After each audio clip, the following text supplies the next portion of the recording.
After South Korea was jolted by the strongest earthquake in the nation's history on Monday night, President Park Geun-hye quickly asked her ministers to check up on important facilities and prepare for future emergencies. Song Ji-sun shares with us what was discussed at the cabinet meeting.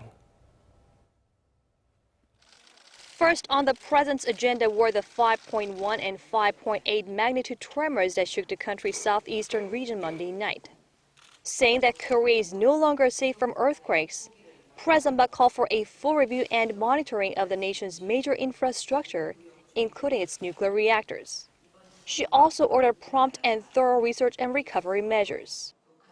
주요 시설에 대한 지진 방제 대책을 전면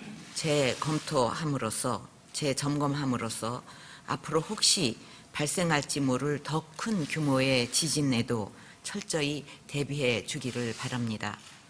아울러 지진으로 발생한 피해에 대해서는 피해 조사단을 현지에 파견해서 피해 현황과 그 원인을 신속하게 조사하고 조기에 수습해서 국민 불편이 최소화될 수 있도록 해 주시기를 바랍니다. Moving on to North Korea's fifth nuclear test conducted last Friday, the president said Seoul must prepare its own practical countermeasures against North Korean threats. 우리 정부와 군은 한미 간 군사 협조 체제를 더욱 긴밀하게 유지하고 북한이 우리 영토를 향해 핵을 탑재한 미사일을 한 발이라도 발사하면 그 순간 북한 정권을 끝장내겠다는 각오로 고도의 응징태세를 유지하기 바랍니다.